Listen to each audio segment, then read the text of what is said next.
Salut à tous, bienvenue sur Manga Decrypt pour ce court format qui est à la découverte d'un nouvel animé qui nous permet de vous faire découvrir un animé relativement récent et pas assez connu pour ce qu'il est, enfin selon nous. Bon, cette fois on va parler de Tate no Yusha, on vous donnera les infos techniques puis un petit synopsis avec notre avis bien sûr, le tout sans spoil puisque le but étant que vous alliez checker l'animé par vous-même.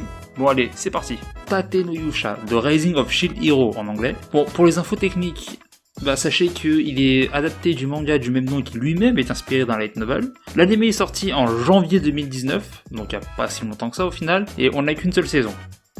Bon, il y a une deuxième saison qui a déjà été annoncée, j'ai même vu un trailer qui l'annonçait, mais pas de date pour l'instant. Pour info, il a été fait par le studio Kinema Citrus, qui a fait Black Bullet ou encore Made in Abyss. Bon, ne fuyez pas, mais il s'agit d'un isekai, avec de l'aventure tout de même.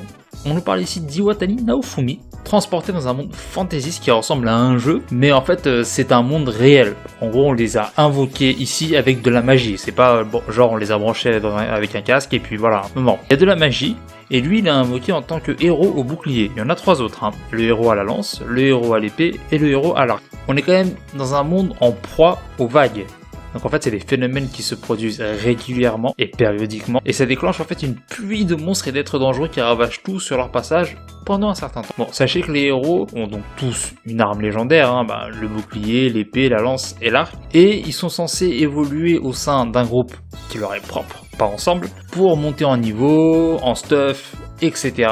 pour repousser les vagues qui sont de plus en plus dures. Bon, le souci c'est que le héros bouclier est méprisé et il est trahi dès le départ. On l'accuse d'un crime qu'il n'a même pas commis et on le déteste pour ça, il est pointé du doigt, enfin il est vu comme un criminel. Ce qui fait qu'il est obligé de se débrouiller tout seul pour absolument tout alors qu'il sait rien de ce monde et il connaît personne. Et le principal souci c'est que il peut difficilement se battre dans la mesure où son arme légendaire, le bouclier, l'empêche de s'équiper de toute autre arme en fait.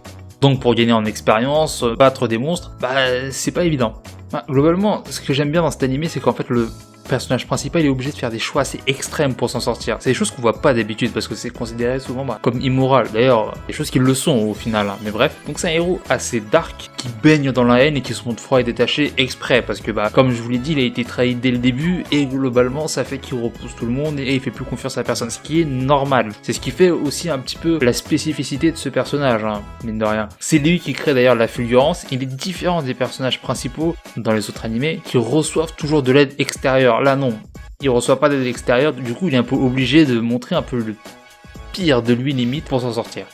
En tout cas c'est assez intéressant de voir un personnage détesté de tous qui partait perdant s'élever. C'est pas du spoil parce que vous savez le titre c'est The Rising of Shield Hero, donc en gros l'élévation du héros au bouclier. Donc bref, ce qui est cool c'est de le voir s'élever surtout par rapport aux autres héros et ses principaux opposants qui eux baignent dans la richesse globalement.